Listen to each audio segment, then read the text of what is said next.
Hello students, आज के video में हम डिस्कस करने वाले हैं different types of insulin preparations, उनके यूजेस, फार्माकोकाइनेटिक पैरामीटर्स एंड कुछ इंपॉर्टेंट फीचर्स। नाउ जैसा कि हम पिछले वीडियो में पढ़ चुके हैं, इंसुलिन एक पेप्टाइड हार्मोन है जो कि पैनक्रियास से ब्लड में सिक्रीट होता है। पैनक्रियास के पैनक्रियाटिक आइलेट्स या फिर जिन्हें आइलेट ऑफ लैंगरहैंस भी कहते हैं कि बीटा सेल्स इंसुलिन प्रोड्यूस करते हैं। Now different types of insulin preparations discuss करने से पहले एक बार जल्दी से इंसुलिन का स्ट्रक्चर और फंक्शंस रिव्यू कर लेते हैं। So look at the structure of insulin. Insulin एक पेप्टाइड हार्मोन है। ये अमाइनो एसिड से बना है। इसमें दो चेन्स हैं, ए चेन और बी चेन। ए चेन में 21 अमाइनो एसिड्स हैं और बी चेन में 30 अमाइनो एसिड्स हैं। ए और बी चेन्स दो डाइसल्फाइड बॉन्ड से आपस में कनेक्टेड हैं और in addition to this A chain में एक इंट्रामोलिक्यूलर डाइसल्फाइड बॉन्ड भी होता है। तो ये है स्ट्रक्चर ऑफ इंसुलिन। अब देखते हैं इंपॉर्टेंट फंक्शंस ऑफ इंसुलिन। ना इंसुलिन का सबसे इंपॉर्टेंट फंक्शन ब्लड के ग्लूकोज लेवल्स को कम करना है। अगर बहुत लंबे समय तक ब्लड के ग्लूकोज लेवल बढ़े रहें तो उससे डायबिटीज मेलाइटस डिसीज हो जाती है। Look at this figure of cell. ये एक इंसुलिन रिसेप्टर है और ये है ग्लूकोज चैनल जो कि क्लोज्ड है। जैसे ही इंसुलिन रिसेप्टर से बाइंड करता है, ये ग्लूकोज चैनल खुल जाते हैं और ग्लूकोज जो कि ब्लड में है वो ग्लूकोज सेल के अंदर ट्रांसपोर्ट हो जाता है और इस वजह से ब्लड के ग्लूकोज लेवल्स कम हो जाते हैं। So insulin is essential for the uptake of glucose by the body cells. अब ये बात हमें पहले से ही पता है कि जब भी हम खाना खाते हैं तो खाने में जो कार्बोहाइड्रेट्स होते हैं वो कार्बोहाइड्रेट्स ग्लूकोज में कन्वर्ट हो जाते हैं और ग्लूकोज जो है वो ब्लड में एब्जॉर्ब हो जाता है। इसलिए खाना खाने के बाद ब्लड में ग्लूकोज बढ़ जाते हैं और इसको कहते हैं post prandial increase in blood glucose. Now insulin increases uptake of glucose by the cells और इस ग्लूकोज से जो सेल्स हैं वो एनर्जी बनाते हैं, वो एटीपी बनाते हैं। एक्सेस ग्लूकोज जो होता है वो ग्लाइकोजन के रूप में लीवर और मसल्स में स्टोर हो जाता है और फैट के रूप में वो एडिपोज टिश्यूज में स्टोर हो जाता है। तो ये है इंपॉर्टेंट फंक्शंस ऑफ इंसुलिन। तो अगर हमें हमारी बॉडी में इंसुलिन ना हो तो उससे क्या होगा? तो अगर इंसुलिन ना हो तो हमारे ज़्यादातर सेल्स को ग्लूकोज नहीं मिलेगा। ग्लूकोज ग्लाइकोजन की फॉर्म में स्टोर नहीं होगा और ये जो फैट्स हैं ये टूट कर कीटो एसिड्स बनाएंगे और जब ज़्यादा कीटो एसिड बनने लगेंगे तो उस कंडीशन को डायबिटिक कीटो एसिडोसिस कहते हैं जो कि फेटल भी हो सकती है।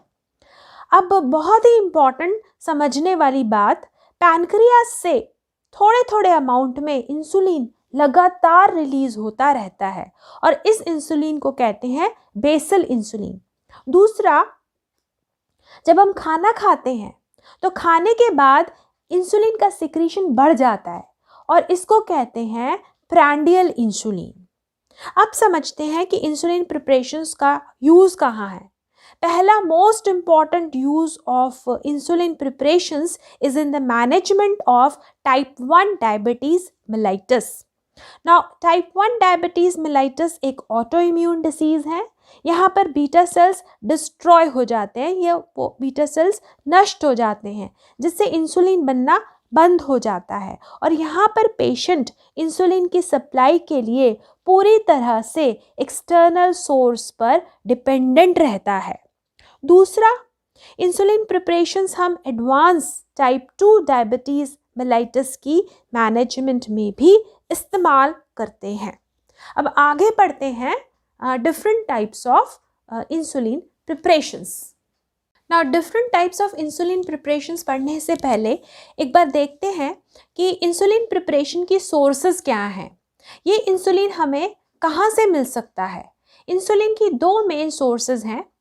इंसुलिन जो कि एनिमल से मिलता है वो है हाईली प्यूरिफाइड पोर्क इंसुलिन या फिर हाईली प्यूरिफाइड बीफ इंसुलिन। ना ह्यूमन इंसुलिन में 51 अमाइनो एसिड्स होते हैं। ह्यूमन इंसुलिन और बीफ इंसुलिन में 3 अमाइनो एसिड्स का डिफरेंस होता है, जबकि ह्यूमन इंसुलिन और पोर्क इंसुलिन में 1 अमाइनो एसिड का डिफरेंस है। ना ह्यूमन सोर्सेस से दो तरह के इंसुलिन मिलते हैं। एक है रिकॉम्बिनेंट ह्यूमन इंसुलिन और दूसरा है इंसुलिन एनालॉग्स। ना ह्यूमन इंसुलिन की अवेलेबिलिटी होने की वजह से अब एनिमल इंसुलिन का यूज बहुत ही कम होने लगा है। अब पढ़ते हैं ह्यूमन रिकॉम्बिनेंट इंसुलिन का सिंथेसिस कैसे होता है और इंसुलिन एनालॉग्स क्या होते हैं। नाउ ह्यूमन रिकॉम्बिनेंट इंसुलिन को सिंथेसाइज करने के लिए ह्यूमन प्रो इंसुलिन जीन को या तो सक्करोमाइसिस सेरेविसे, जिसे कि बेकर्स यीस्ट भी कहते हैं, जो कि ब्रेड बनाने में यूज़ होता है, या फिर नॉन पैथोजेनिक ई कोलाई में इन जीन्स को इंसर्ट करते हैं। ना ये ऑर्गेनिजम्स ह्यूमन इंसुलिन को प्रोड्यूस करते हैं और उस ह्यूमन इंसुलिन को बाद में आइसोलेट और प्यूरिफाई किया जाता है, जिससे हमें ह्यूमन रिकॉम्बिनेंट इंसुलिन मिलता है। ना इंसुलिन एनालॉग्स भी रिकॉम्बिनेंट डीएनए टेक्नोलॉजी से डेवलप होते हैं। ना यहाँ पर इंसुलिन के स्ट्रक्चर में कुछ स्लाइट मॉडिफिकेशंस किए जाते हैं और इन मॉडिफिकेशंस की वजह से इंसुलिन का जो एब्जॉर्प्शन है वो या तो कम हो जाता है या फिर वो ज़्यादा हो जाता है।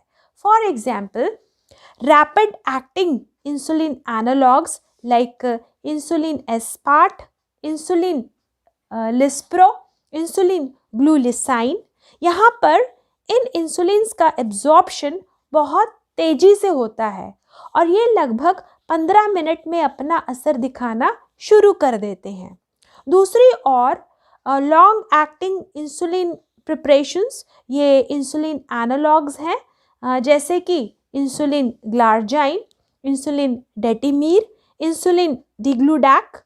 ये बहुत स्लोली, बहुत धीरे इनका एब्जॉर्प्शन होता है, बहुत स्लो एब्जॉर्प्शन होता है और इसी वजह से इनका जो इफ़ेक्ट है वो पूरे 24 घंटे या फिर उससे भी ज़्यादा रहता है। तो ये है इम्पॉर्टेंस इन इंसुलिन एनालॉग्स की। अब देखते हैं general pharmacokinetics of insulin preparations. Insulin preparations का एडमिनिस्ट्रेशन मोस्टली सबक्यूटेनियस रूट से किया जाता है। So these are self administered subcutaneously. Now syringes, pens और पंप से इंसुलिन प्रिपरेशंस सबक्यूटेनियसली अपने आप एडमिनिस्टर करी जा सकती हैं। नाउ हॉस्पिटल्स में इमरजेंसी कंडीशंस में under the supervision of a physician और अ क्लिनिशियन कुछ इंसुलिन प्रिपरेशंस को इंट्रावीनसली भी एडमिनिस्टर करा जाता है। जब इनका एडमिनिस्ट्रेशन इंट्रावीनसली होता है तो वहाँ पर कंटिन्यूअसली पेशेंट के blood glucose levels, insulin levels को मॉनिटर करते हैं। ना इंसुलिन का एलिमिनेशन किडनीज और लीवर से होता है और इसी वजह से रीनल डिसफंक्शन में इंसुलिन प्रिपरेशंस का एक्सक्रीशन नहीं हो पाता। इंसुलिन बॉडी में अक्यूमुलेटेड रहता है और उसकी वजह से हाइपोग्लाइसीमिया का जो रिस्क है वो बढ़ जाता है। अब क्लासिफाई करते हैं different types of insulin preparations. Now commercially available insulin preparations 4 categories में क्लासिफाई करी जाती हैं। रैपिड एक्टिंग इंसुलिन प्रिपरेशंस जो लगभग 15 मिनट में अपना असर दिखाती हैं। Then short acting insulin preparations जो कि 6 से 8 घंटे तक इफ़ेक्टिव रहती हैं। Then intermediate acting insulin preparations जिनका कि जो ड्यूरेशन ऑफ इफ़ेक्ट है, ड्यूरेशन ऑफ एक्शन है, वो 20 से 24 आवर्स का है। और लॉन्ग एक्टिंग इंसुलिन प्रिपरेशंस जो कि 24 घंटे तक या फिर उससे भी ज़्यादा समय तक अपना असर दिखाती हैं। ये सारी इंसुलिन प्रिपरेशंस ब्लड में ग्लूकोज के जो लेवल्स हैं उनको कम करती हैं। इन इंसुलिन प्रिपरेशंस में अब डिफरेंसेस क्या हैं, इन्हें अलग अलग क्यों कैटेगराइज किया गया है? ये इंसुलिन प्रिपरेशंस जो हैं वो एक दूसरे से डिफ़र करती हैं, ये एक दूसरे से वेरी करती हैं on the basis of onset, peak and their duration of action. अब ऑनसेट का मतलब है कि एक प्रिपरेशन कितने समय में अपना इफ़ेक्ट दिखाती है। ऑनसेट कहते हैं कि कितनी जल्दी वो अपना इफ़ेक्ट दिखा रही है। देन पीक वो समय होता है जब ब्लड में इंसुलिन के जो लेवल्स हैं वो सबसे ज़्यादा होते हैं, सबसे ज़्यादा बढ़े हुए होते हैं। देन ड्यूरेशन मतलब कितने समय तक वो जो इंसुलिन प्रिपरेशन है वो इफ़ेक्टिव रहती है।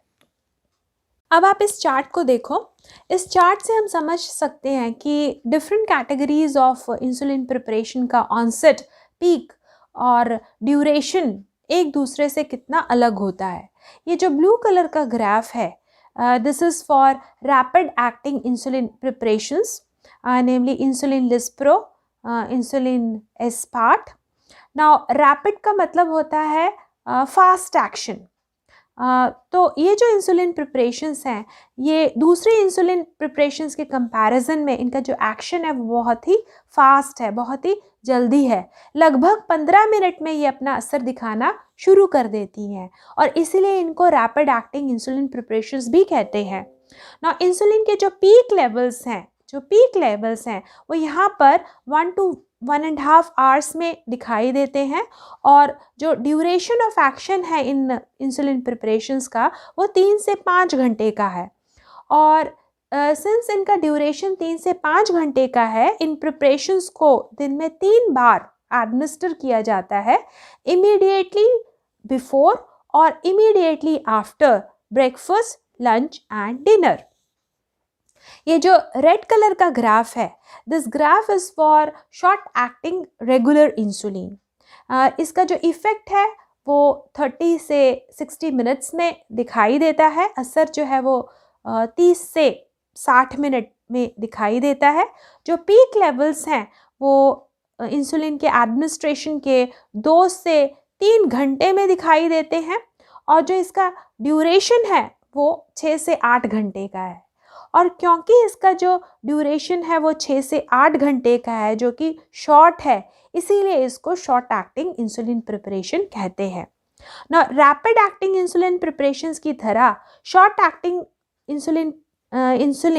शॉर्ट एक्टिंग रेगुलर इंसुलिन भी दिन में 3 बार दिया जाता है, 30 minutes before the breakfast, lunch and dinner. Now ये जो यहाँ पर ग्रीन कलर का ग्राफ दिखाई गया है, this is for intermediate acting और NPH insulin. Now NPH insulin का जो ड्यूरेशन है वो ना तो कम है और ना ही बहुत ज़्यादा है। इसका ड्यूरेशन 20 to 24 आवर्स है, इसलिए इसको इंटरमीडिएट एक्टिंग इंसुलिन की कैटेगरी में रखा गया है। इसका जो ऑनसेट है वो है 1 to 2 आवर्स और जो पीक लेवल्स हैं ये सबक्यूटेनियस एडमिनिस्ट्रेशन के 8 से 10 घंटे बाद दिखाई देते हैं। नाउ NPH इंसुलिन को यूजुअली दिन में 2 बार दिया जाता है। Now long acting insulin preparations के यहाँ पर 2 ग्राफ्स हैं। नाउ ये जो पहला ग्राफ है जो कि सॉलिड ब्लैक लाइन में है, ये ग्राफ है फॉर इंसुलिन ग्लार्जाइन। नाउ इंसुलिन ग्लार्जाइन का जो ऑनसेट है वो है 2 to 4 आवर्स। बहुत धीरे धीरे इसका इफ़ेक्ट प्रोड्यूस होता है, बहुत धीरे धीरे ये सबक्यूटेनियस टिश्यू से ब्लड में एब्जॉर्ब होता है और इसकी जो ड्यूरेशन है वो है 24 आवर्स। और ये जो ब्रोकन लाइन का ग्राफ है, दिस इज़ फॉर इंसुलिन डेटीमीर। यहाँ पर जो ऑनसेट है दैट इज़ 1 to 4 आवर्स और जो इस इंसुलिन का ड्यूरेशन ऑफ एक्शन है, जो इसका इफ़ेक्ट है, वो 20 से 24 घंटे तक दिखाई देता है। ना इन दोनों इंसुलिन की जो ड्यूरेशन है वो लंबी है, वो 24 आवर्स है, और इसीलिए इन इंसुलिन प्रिपरेशंस को लॉन्ग एक्टिंग इंसुलिन प्रिपरेशंस कहते हैं। और यूजुअली दिन में इनको एक बार दिया जाता है ना। ये इंसुलिन प्रिपरेशंस लगातार धीरे धीरे थोड़ा थोड़ा इंसुलिन ब्लड में रिलीज करती हैं, इसलिए यहाँ पर कोई भी पीक दिखाई नहीं देती।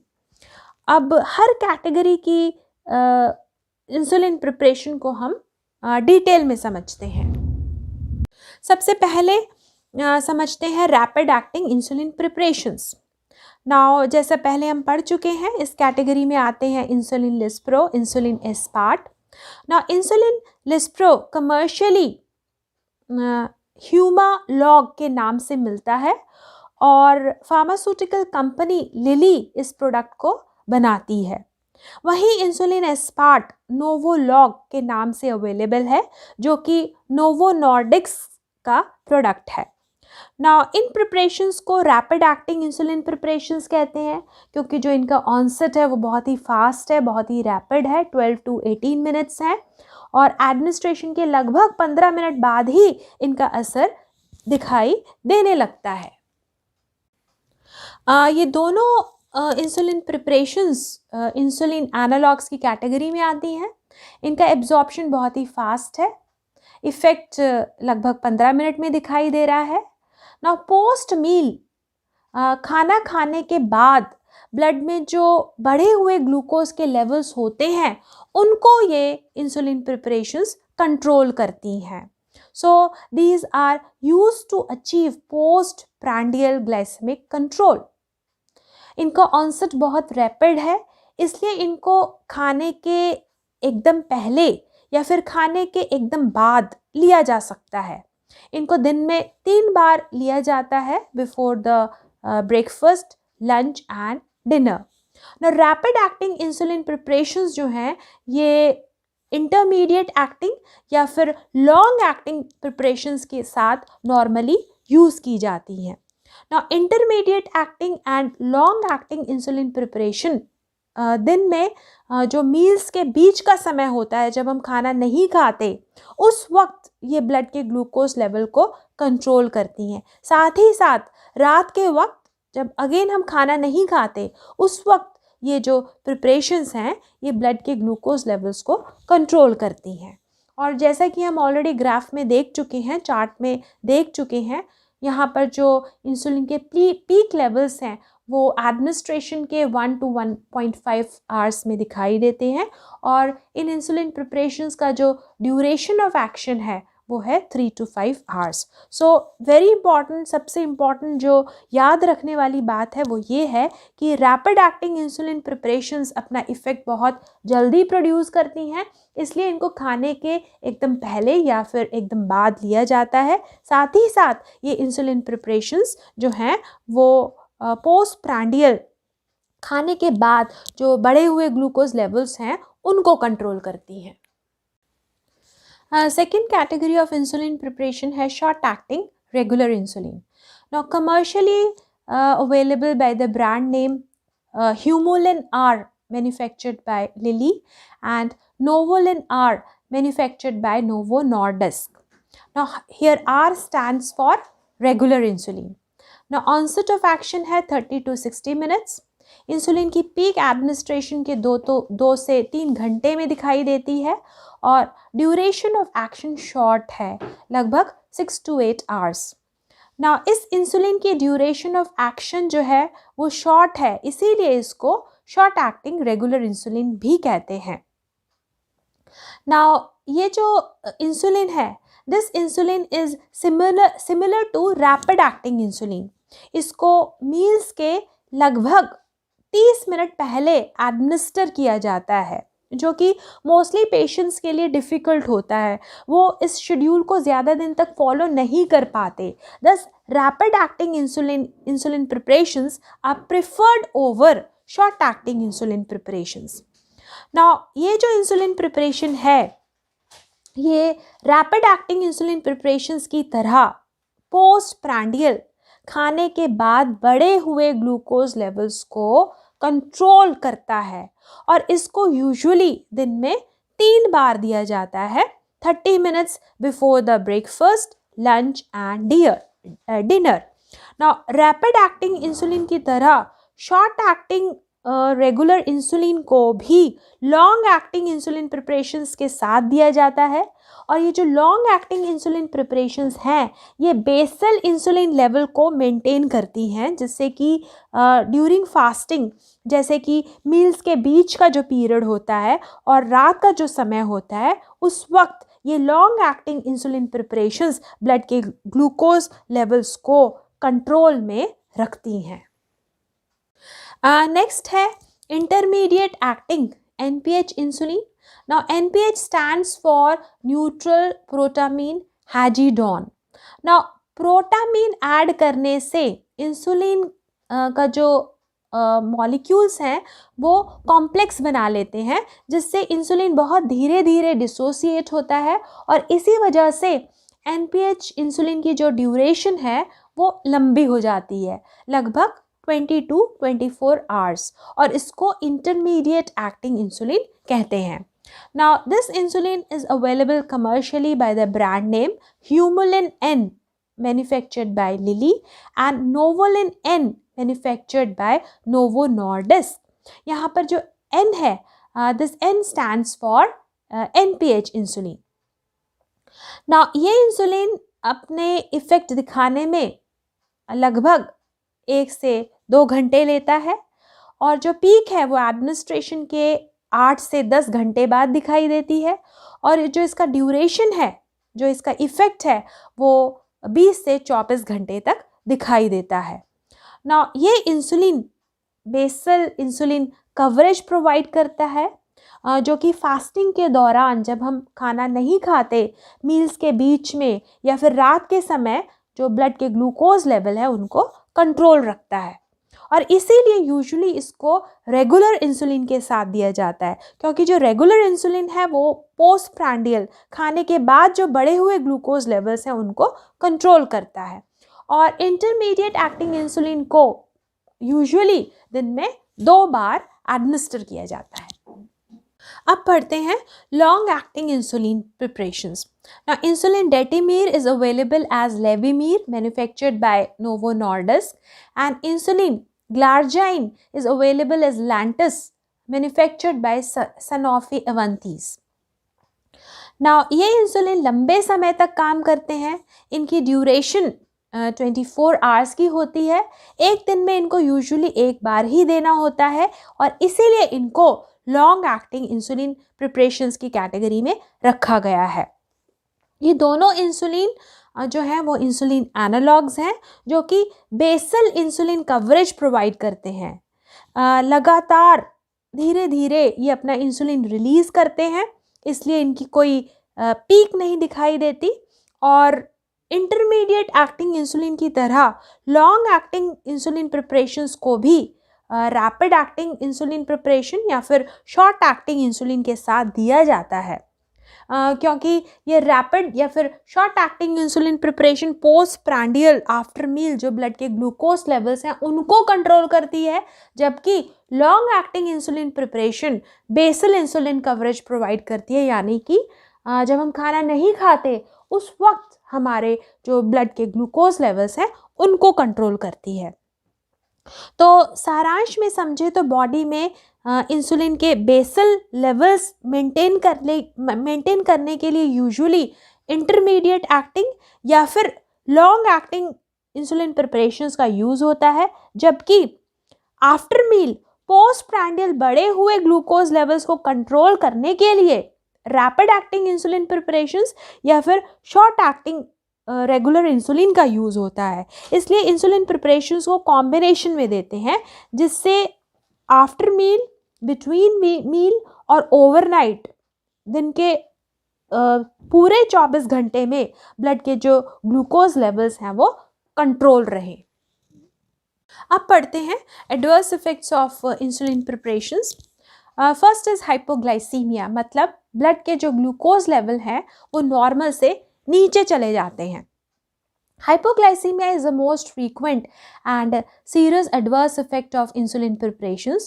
Usually अगर इंसुलिन की हाई डोजेस ले ली जाएं या इंसुलिन लेने के बाद कोई मील मिस हो जाए तो हाइपोग्लाइसीमिया होने के चांसेस बढ़ जाते हैं। Then local reactions like lipodystrophy of subcutaneous fat around the injection भी हो सकता है। इसको प्रिवेंट करने के लिए पेशेंट को इंस्ट्रक्शन दी जाती हैं कि वो रोज इंसुलिन के जो इंजेक्शन है उसको एक ही साइट पर, एक ही जगह पर एडमिनिस्टर ना करें। देन वेट गेन भी इंसुलिन प्रिपरेशन का एक कॉमन एडवर्स इफेक्ट है। तो ये है एक brief information on different categories of insulin preparations.